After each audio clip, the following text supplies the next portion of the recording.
जय जय रामकृष्ण हरी. जगद्गुरू संतश्रेष्ठ तुकाराम महाराजांनी श्रीमद भगवद्गीतेचा अभिजात मराठी भाषेत समश्लोकी अभंग छंदात अनुवाद रचला. त्या ग्रंथाचे नाव आहे अभंग मंत्र गीता. आपण या ग्रंथाची ओळख एकादशीच्या निमित्ताने करून घेत आहोत. आज चैत्र शुद्ध एकादशी, कामदा एकादशी. भक्तांना कार्यात सफलता देणारी, मनोकामना पूर्ण करणारी आणि सर्व बाधा नष्ट करणारी, मार्ग सुकर करणारी अशी ही एकादशी. आता ह्या एकादशीलाही मनोकामना पूर्ण करणारी असल्यामुळं मलाही असंच वाटतं की अभंग मंत्रगीता सर्वांपर्यंत पोचावी, जास्तीत जास्त जणांकडून सबस्क्राईब व्हावे आणि तुकारामांची इच्छा पूर्ण व्हावी. चला आपण आता आपल्या अभंगाकडे वळूया. अभंग 5 मधील श्लोक क्रमांक 24 आणि अभंग क्रमांक 226 वाचूया. यः स एव अंतसुखः अंतरारामः तथा यः अंतर्ज्योतिः स ब्रह्मभूत योगी ब्रह्मनिर्वाणम अधिगच्छति. हा झाला श्लोक. आणि अभंग पहा. अंतरसुखी अंतरी रमे उंच प्रेमे निर्मळ, अंतर्योतीत जो स्वतः निर्मुक्तता प्रपंची, योगी ब्रह्मची तो झाला सांग त्याला उणीव, पावे निर्वाण पदा तुकया सदा हरिकृपे. हा अभंग ऐकला आपल्या माहितीचा आणि आवडीचाच विषय आहे. त्यात उल्लेख आठवला असेल. पहिलीच ओळ आहे, अंतरसुखी अंतरी रमे उंच प्रेमे निर्मळ.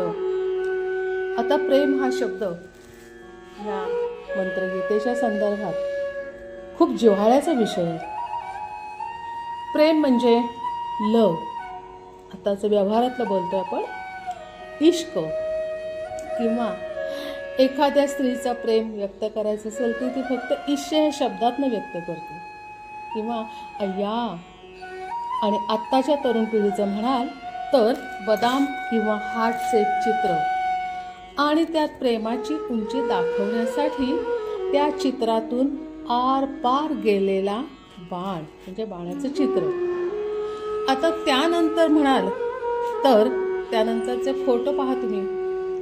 प्रेमिक गुडघ्यावर बसून गुलाबाचे फूल प्रेयसीला देतो आणि नंतर लग्न झालं की मग आपल्या बायकोला खुश करण्यासाठी तिला साडी किंवा दागिना भेट देणे. हे झालं पती पत्नींचं प्रेम किंवा प्रियकर प्रेयसीचं प्रेम. तर आपल्या कुटुंबात माता पिता, मुलं, आजी, ताई, दादा यांचंही प्रेम वेगवेगळ्या प्रकारे दाखवलं जातं, व्यक्त केलं जातं, समजून घेतलं जातं. पण प्रेम मात्र तेच असतं. ह्याचं प्रेम, त्याचं प्रेम, त्याचं प्रेम असा कुठे फरक नसतो. आणि म्हणूनच मंगेश पाडगावकर म्हणतात ना, प्रेम म्हणजे प्रेम असतं, तुमचं आणि आमचं अगदी सेम असतं. प्रेम म्हणजे प्रेम असतं, तुमचं आणि आमचं अगदी सेम असतं. आता या अभंगात उंच प्रेमे निर्मळ अशा प्रेमाबद्दल सांगायचं आहे. आणि आपण मात्र आपल्याला दिसणाऱ्या, व्यक्त होणाऱ्या, स्पष्ट होणाऱ्या किंवा कशाचे फोटो अशापैकी ह्याचं आपण प्रेम पाहत बसतो.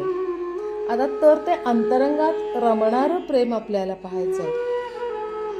आणि अंतरंगात रमणारं असणारं ह्या प्रेमाला मात्र अनुभूती घ्यावी लागते, दाखवता येत नाही तसं. आता सर्वात उंच प्रेमाचा आलेख काढला तर सर्वात वरची रेषा ह्या अंतरंगातल्या प्रेमाची. उंची गाठण्यासाठी एवढासाही फ्रॉड तिथं चालत नाही. अत्यंत स्वच्छ, नितळ, निर्मळ अशा प्रेमाचं वर्णन समजून घ्यायला कुणाला बरं आवडणार नाही. एवढं स्वच्छ प्रेम समजून तर घेऊया. प्रत्येक माणूस म्हणजे कोणताही जीव प्रेमाचं भुकेलं असतं. मग आपलं एखादं आपण पाळलेलं एखादं कुत्रा असेल, मांजर असेल, कोणी असेल, प्रत्येक प्राण्याला प्रेमाचा भुकेला असतो, प्रेमाचाच भोगता असतो. आता हे निर्मळ प्रेम नित्य अंतरंगी रमणारे प्रेम कसं बरं ओळखायचं किंवा जाणून तरी कसं घ्यायचं? त्या प्रेमाची खूण म्हणजे ही व्यक्ती नेहमी अंतरसुखी असते. म्हणजे त्याची भावना किंवा जे काही बोलणं चालणं हे सगळं प्रेमातच असतं. अशा व्यक्तीच्या चेहऱ्यावर ही भावना व्यक्त होते. म्हणजे एक प्रकारचं असं तेज असतं त्या चेहऱ्यावर आणि त्यातूनच त्या व्यक्तीचा वेगळेपणाही आपल्याला जाणवतो. म्हणजे आपल्याला कळतं की ह्याच्या आत प्रेम आहे हे आपण समजून घ्यायचं असतं त्यावेळेला. आता ह्या प्रेमाच्या सुद्धा 3 अवस्था सांगितल्या. पहिली म्हणजे अंतःसुख, म्हणजे मनापासून सुखप्राप्तीची भावना असणे. इथे शब्द आहे सुखप्राप्तीची भावना. दुसरा आहे म्हणजे याच्या पुढची आता दुसरी पायरी बघूया, अंतराराम. आता पहिली आपण सुखप्राप्तीची भावना बघितली. इथं काय आहे की स्वतःच्या प्राप्त सुखामुळे होणारा आनंद. म्हणजे स्वतःचं सुख कशात शोधायचं हेही कळलं पाहिजे ना, पण होणारा आनंद त्यालाच निजानंद म्हटलं जातं. हा दुसरी पायरी झाली. आणि तिसरी पायरी म्हणजे यानंतरची आता ती उंच प्रेमाची पायरी आहे, त्याला अंतर्ज्योती. स्वतःच्या सुखामुळे मिळणारा आनंद निजानंदाच्या इंधनाने, म्हणजे निजानंद जो झालेला असतो आतलं प्रेम तो संशयरहित पाहिजे आणि ते संशयरहित इंधन त्या ज्योतीला वापरलं पाहिजे. त्यामुळे ती ज्योत सतत तेवत राहते. शंका संशय कुठे येताच कामा नये, तरच ती ज्योत तेवते आणि ती असती आत्मज्ञानाची ज्योत आणि ती सतत तेवत राहते. म्हणजेच आपल्या देहातील ब्रह्मांश म्हणजेच परमेश्वराचा अंश, म्हणजेच आपण ज्याला आत्मा म्हणतो तो. आता आतला आनंद, आतलं प्रेम, निजानंद हीच तर आत्म्याची पूजा नव्हे का? कारण तो परमेश्वराचा अंश म्हणजे त्याची पूजा आलीच ना, म्हणजेच आत्म्याची पूजा. आता हे साध्य होणे म्हणजे ती जर पूजा आपल्यातलं जमली तर हाच आत्मानंद नव्हे का? आत्मानंद म्हणजे आत्म्याला होणारा आनंद, म्हणजेच आपल्या अंतरंगाला होणारा आनंद. आणि ह्या पूजेसाठी कोणता डामडौल लागत नाही. नाही तर आपल्याला एरवी पूजा म्हणले की स्वच्छता, सवळं, रांगोळी, फुलं, पानं, फळं, अक्षता, वस्त्र, अत्तर, उदबत्ती आणि नैवेद्य आणि महानैवेद्य सुद्धा. या कशाचीही ह्या आत्म्याच्या पूजेला, निजपूजेला कोणत्याही पदार्थाची गरज नसते. आणि इतकंच नव्हे तर कुणाची मदतही लागत नाही. याला नैवेद्य म्हणजे काय तर आत्मानंदाचा प्रसाद सर्वांना वाटता येतो. म्हणजे पूजेला कोणी नाही, कुणाची मदत नाही, काही नाही, पण आपल्याला जो आत्मानंद होतो तो जर प्रसाद समजलो तर सर्वांना तो वाटता येतो, आनंदात सहभागी करून घेता येतो. आणि म्हणून ह्याचं वर्णन काय आहे तर अंतर्योतीत जो स्वतः निर्मुक्तता प्रपंची, अंतर्योतीत जो स्वतः निर्मुक्तता प्रपंची. यातला प्रपंच हे शब्द महत्त्वाचे, निर्मुक्त ही प्रपंचच आहे. अंतर्योती तर आपण पाहिलंच आहे. तर ही ओळ प्रेमाचा मार्ग दाखवते. प्रत्येक मनुष्यास स्वतःचा असा स्वधर्म आहे आणि आपल्या स्वसाठी तो धर्म, म्हणजेच स्वधर्म पालन करणे हेच त्याच्या जीवनाच्या यशाचे वर्म आहे, म्हणजेच गमक आहे. अंतःसुखाच्या सातत्यासाठी, स्वधर्मासाठी जगणे, त्यासाठी निसर्ग नियमानुसार शरीर जपणे आणि सांभाळणे हे त्याचं कर्तव्यच आहे. आणि म्हणजेच स्वधर्म आणि स्वशरीर हे दोन्हीही प्रेमाचे रूप समानतेने सांभाळणारा आणि त्यावरून आत्मानंदाची गाडी पुढे नेणारा मी हा मात्र एकटाच असतो. आता मी म्हणजे काय, कशाला मी म्हणतो, झालंय आपला आधी. आणि गीतेत तर पुन्हा पुन्हा सांगितलेला कर्मयोग या प्रेमाच्या रुळावरून कसा बरं न्यायचा. कारण रुळावरनी गाडी आत्मानंदाची न्यायची आहे, म्हणजे कर्म तर आलीतच. आता हा कर्मयोग प्रेमाच्या रुळावरनं हा कसा न्यायचा बरं, हा प्रश्न आपल्यासमोर उभा आहेच ना. कर्मयोग हा शरीरासाठी आणि कर्मेंद्रियासाठी कोणतं कर्म कर हे सांगणारं आपलं मन असतं. अर्थात मन ही दोन प्रकारची असतात ना, एक अंतर्मन आणि दुसरं बाह्यमन. अंतर्मनाला कर्म सुचवते ती बुद्धी, आणि बुद्धीवर संस्कार होतात ते आत्म्याचे. अंतर्मनाची सूचना पटकन आचरणात येतेच असं नाही. काही वेळेला आपण म्हणतो मला असं वाटलं होतं पण मी नाही केलं, करायला पाहिजे होतं वगैरे वगैरे. पण अंतर्मन म्हणजे शरीर धर्म आणि आत्म्याचे कर्म. शरीर धर्म आणि आत्म्याचे कर्म जोडणारा दुवा म्हणजे अंतर्मन, आतलं मन आपण ज्याला म्हणतो ते. आता आत्म्याचा आनंद म्हणजे अंतरसुखाचा निज आनंद. शरीरातील आत्मा हा पुरुष प्रकृतीचा एक गुण आहे, कारण पुरुष आणि प्रकृती हे दोन्ही बरोबरच निसर्गाचं संतुलन साधत असतात. प्रकृतीच्या नियमानुसार जीवन जगणे हा स्वधर्म, आणि प्रकृतीच्या नियमाचे उल्लंघन म्हणजेच स्वतःच्या मतानुसार जगणे हा झाला अधर्म. आता अधर्म का सांगितला तर स्वधर्म आपल्याला कळावा म्हणून अधर्म सांगितलाय. पण आपल्या ह्या अभंगात बऱ्यापैकी स्वधर्म आणि ह्याचं ज्ञान हे जास्त येणार आहे. प्रपंच करणे हा प्रत्येक जीवाचा स्वधर्म आहे. परमेश्वराचा प्रपंच तर अवघं विश्व, परमेश्वराचा काही एकट्या दुकट्याचा एवढा संसार नाही आहे, अवघं विश्वच त्याचा प्रपंच आहे, पसार आहे, संसार आहे. आणि प्रत्येक जीवाला म्हणजे पृथ्वी तलावर कुठेही असो प्रत्येकाला घर म्हणजे प्रपंच हे परमेश्वरी कृपेनं मिळतंच, कारण त्यानंच ते नियोजन केलेलं असतं. आता तर बघता तुम्ही बेघरांनाही घरं मिळत आहेत. या घरात संसार मांडणे, प्रपंच करणे हे त्याचं कर्तव्य, त्याचं म्हणजे प्रत्येक जीवाचं.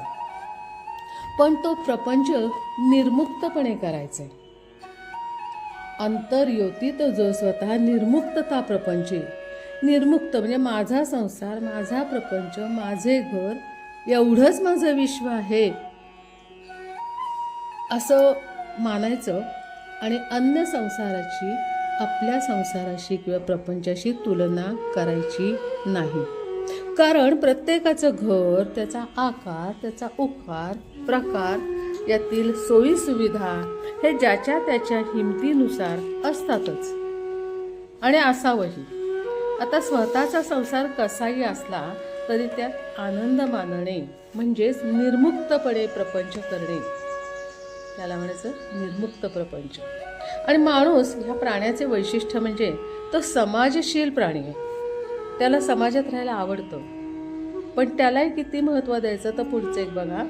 आपल्या कुटुंबाला जोडलेली नाती गोती, शेजारी पाजारी, ओळखीचे पाळखीचे, मित्र मैत्रिणी अशी नाती मुक्तपणे जोडत राहतो. प्रत्येकालाच ही सवय. आणि अर्थातच प्रत्येक कार्यात किंवा उत्सवात किंवा समारंभात यांची काळजी करण्यात त्यांना आपण आवर्जून बोलवतोच, आणि बोलवल्यानंतर त्यांचीच काळजी करण्यात आपलं सगळं कुटुंब कामाला लागतं. इतरही जनांच्या सुखात आनंदच आपण शोधत राहतो. इतरही जन म्हणजे माझं कुटुंब, माझा प्रपंच हा कामाला लागला की बाहेरच्यांना सुखात आपण कसं ठेवू हाच आनंद शोधत राहतो. आणि या इतरांच्या सरबराईत स्वतःचं कुटुंब, स्वतःचा प्रपंच, स्वतःचा आनंद आणि हे स्वतःचं सुख हे विसरतोच ना तो कुटुंबप्रमुख. स्वधर्म अधर्म याचं वैचारिक युद्ध चालू होतं. मग म्हणजे कधी जर हे लक्षात आलं तर की अरे माझ्या कुटुंबाला एवढं काम करायला लागलं, पण बाहेरच्यांचं करण्यातच आमचं सगळं काय आपली जी काही होती ताकद ती संपली. आणि अशा प्रकारचं एक विचारांचं युद्ध चालू होतं. निर्मुक्ततेने नेटका प्रपंच करावा हे तो विसरतो, आणि त्यामुळं आनंदही लयाला जातो. म्हणजे प्रपंचात आनंद असतो पण तो नाही मिळत नाही. या प्रपंचाबाहेरील सर्व नाती गोती देवाणघेवाण आहेर माहेर हे सांभाळण्यातच त्या व्यक्तीचं सगळं आयुष्य संपतं. आयुष्य संपत आलं ते चालूच असतं. आणि मग ते 4 लोकात चांगलं दिसावं म्हणून ऋण काढावं लागतं आणि मग ऋण काढून सण करावा लागतो आणि सण आणि काढलेलं ऋण याचं युद्ध कधी थांबतच नाही आणि ते सगळं करण्यात तो स्वतःलाच हरवून बसतो. बघा एकदा सगळ्याचा विचार करा. तो स्वतःला कशात बरं हरवतो तर अवांतर लोकांच्यात, त्यांच्या सरभराईत आणि कर्जाचा बोजा डोक्यावर घेऊन फिरत फिरत फिरत सुख शोधायचा तो प्रयत्न करतो. म्हणजे सुख शोधताना त्याच्या डोक्यावर कर्जाचा बोजा आहे. ते कर्ज काढणे ऋण काढणे सण करण्यासाठी इतरांच्या लोकांच्या दृष्टीनं चांगलं वाटावं म्हणून. कुटुंबाचा विचार इथं कुठंच नाही आहे. आणि माझ्याच नशिबाला असं का आलं असा विचार करून देवालाच दोष देत राहतो. आता मगाशी आपण बघितलं देवाचा अंश आपल्यात आहे आणि आता आपण देवाला दोष देतो. असं सगळीकडेच घडतंय. म्हणजे तर माझ्याच नशिबाला असे का आले हे विचारणारा प्रत्येक जण आठवा. बाहेरील दोषाला दोष देण्यापेक्षा माझ्या शरीराला जिवंतपणा देणारा देवाचा जो अंश आहे म्हणजेच माझा आत्मा याचं सुख आणि याचा आनंद मी कधी विचार केला का? कधीच केलेला नाही. कारण बाहेरच्यांचा विचार करण्यात हरवून गेला आणि याआधी हरवलेल्या स्वतःला शोधूनच प्रश्न विचारला पाहिजे की कसा विचारणार हा प्रश्न. आता ज्या वेळेला आपण बाहेरच्याच देवाला म्हणतो की मला हे का माझ्या नशिबी आलंय वगैरे वगैरे, तर त्यावेळेला आपण आपल्या अंतरंगाला कधी विचारच केलेला नसतो. त्यामुळे बाहेरचा देव आपल्याला केव्हा दिसतो तर कमरेतला कळसा गावाला वळसा, म्हणजे स्वतःजवळ ते आपण विसरलो किंवा आत्ताच्या काळाला धरून चष्मा डोळ्याला आणि घरभर शोधायला. आता हे तसंच चालू असतं. जे जवळ आहे ते माहीत नसतं. अशी अवस्था या व्यक्तीची होते. आत्म्याचे सुख ते या शरीराचे सुख यावर विश्वास ठेवायला हवा. आणि प्रपंच म्हटलं की व्यवहार सोयरीक हे आलंच ना. आता स्वधर्म आचरून आत्मसुख पाहणाऱ्याला घराशी सोयरीक सुद्धा कुणाशी करावी याचे काही ठोकताळे असतात. आता साधारण आत्ताच्या काळात बघाल तर तुम्ही आधी सोयरीक एखाद्याशी जोडायचे आधी विचारतो तुम्ही शेती किती आहे. पण असं ह्या एकंदर ह्याच्यावरून असं वाटतं की त्याची शेती विचारण्यापेक्षा ज्याच्याशी सोयरीक जोडायची आहे त्याला की विचाराच्या ऐवजी त्याला विचारांच्या शेतात तण उगवलेलं नाही पाहायला पाहिजे. म्हणजे त्याच्यात विचारांची शेती किती आहे, विचारांच्या शेतात कुठलं तण नाही ना उगवलेलं हे पाहायला पाहिजे. बँकबुक पाहण्यापेक्षा गुणबुक पाहायला पाहिजे. म्हणजे सद्गुणाचा प्लस आहे ना आणि अवगुण मायनस आहे ना असं हे गुणबुक पाहायला पाहिजे. आणि हे जर आपण बघितलं की विचारांच्या शेतीत तण नाही आणि गुणबुक पाहिलं आणि हे जर आपल्याच विचारानुसार जर असेल आणि तिथं जर तुम्ही सोयरीक जोडली तर अवघा आनंदच प्राप्त होतो. आता एक संसाराचं गणित आहे. संसार कुणाचा असतो? शिव आणि शक्ती एकत्र येतात तेव्हा संसार सुरू होतो. आता ह्यातलं समजा 2 + 1 = 0 हा ब्रह्मांडाचं गणित आहे. आपण आता गणितातलं गणित बघत नाही, ब्रह्मांडातलं गणित. तर हे उत्तर जर तुम्ही दिलं 2 + 1 ला 1 म्हटला तर चूक होईल, पण 2 + 1 म्हणून 0 म्हटलात तर 100 गुण मिळतील. कारण आत्तापर्यंत सर्वजण असंच म्हणत आले म्हणून आपणही जर हो म्हटलं हे बरोबर आहे असं म्हणायचं का? आपल्याचा विचार करताना स्वतःचा अनुभव बघूया ना. संसार म्हणजे स्वतःचे शरीर हे एक रूपक समजूया. आपलं शरीर हे संसार आहे असं समजूया. आता हा संसार कोणाचा आहे तर 5 ज्ञानेंद्रिय, 5 कर्मेंद्रिय, 2 मन, बुद्धीवर संस्कार करणारा आत्मा. आता हाही सगळा संसारच आहे ना ह्या अवयवांचा. तर आपला प्रत्येक अवयव 2च्या पटीत आहे. मन तर 2 असतातच, पण डोळे 2, नाकाला नाकपुड्या 2, कान 2, हात 2, पाय 2. आता इथंही आपण मगाशी जे ब्रह्मांडाचं गणित बघितलं तेच बघूया. यातला एक अवयव आपण घेऊया आपल्या उदाहरणासाठी. तर पाय घेऊया. आता पाय ह्या एकाच अवयवाचा विचार केला तर पाय किती असतात? एक उजवा आणि एक डावा, 2 पाय. आता ह्यात असं समजा की उजव्या पायाला दुखापत झाली तर तो डाव्या पायानं सरळ चालतो का? नाही ना. म्हणजे काय झालं? 2 + 1 शून्यच झालं ना. म्हणजे हे गणित पहा काय आहे, ब्रह्मांडाचं गणित पाहतोय आपण.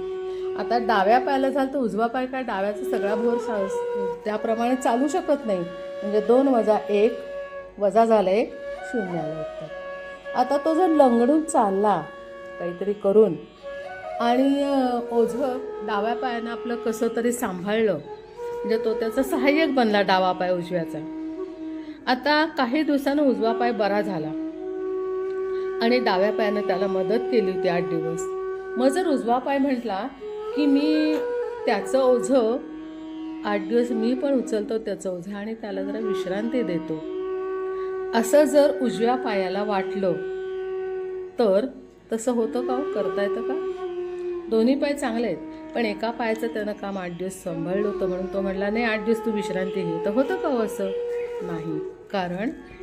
कारण एकाने दुसऱ्याच्या कामात ढवळाढवळ करायची नाही.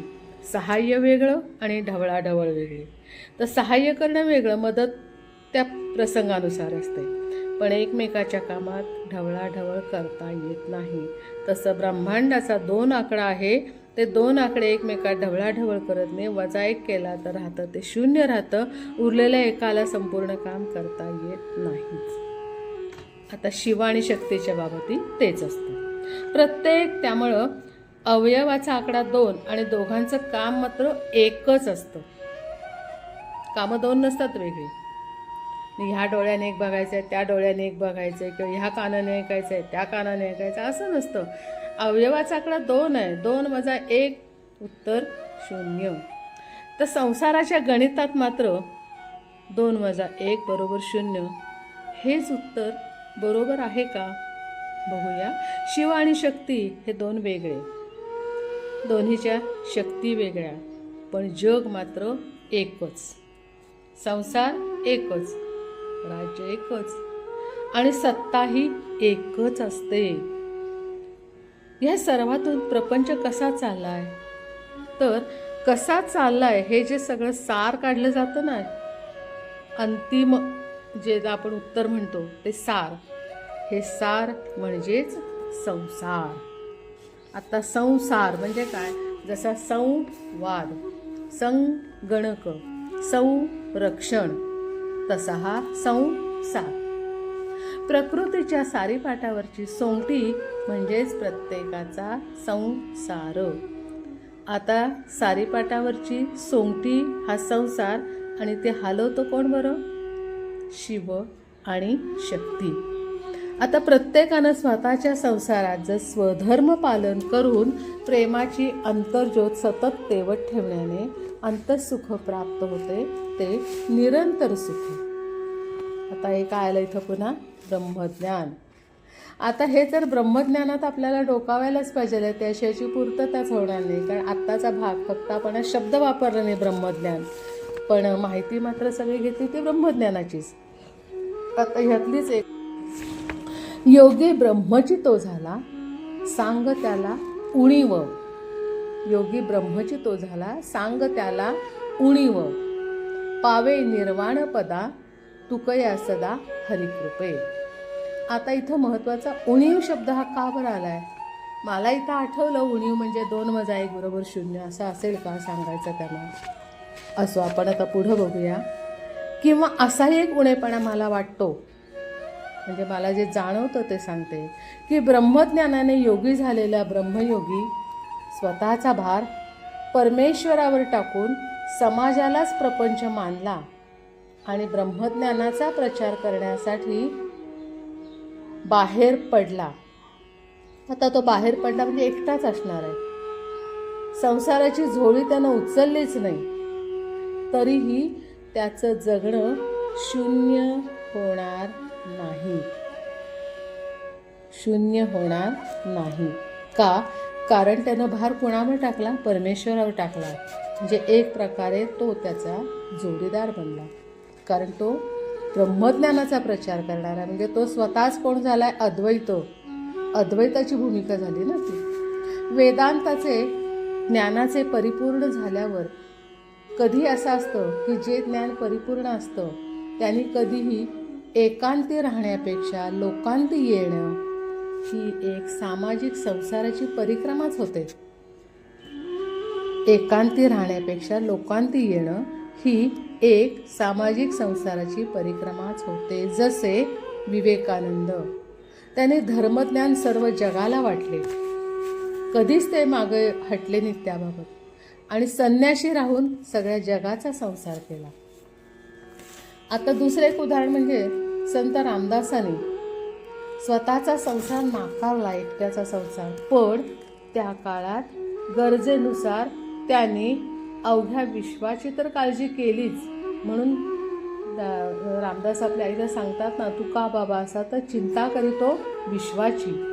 आणि हेच वाक्य योग्य ठरलं त्यांच्या संपूर्ण आयुष्याचा आपण आढावा घेतला तर, की चिंता करीतो विश्वाची. आणि सर्वसामान्य माणूस काय करतो? चिंता करीतो प्रपंचाची. हा फरक आहे दोन्ही. त्यामुळं राष्ट्रधर्माला आयुष्य अर्पण करणारे असे कितीतरी लोक होऊन गेले आहेत आणि होतीलही. ही तर आपल्या भारतीय संस्कृतीचा मोठेपणा आहे, वैशिष्ट्य आहे. आता यामध्ये आपण ह्या काही गोष्टी पाहिल्या की संसार, प्रपंच, ब्रह्मज्ञान, गणित हे सगळं पाहिलं. म्हणजे जवळजवळ ह्या ह्याच्यात आपल्याला पावे निर्वाणपदा तुकया सदा हरिकृपे. आता अशा निर्वाणपदाला जाण्या एवढं तुकारामाने जेव्हा सगळं ब्रह्मज्ञान प्राप्त झालेलं होतं, त्यावेळेला तुकारामाने तरी काय केलं?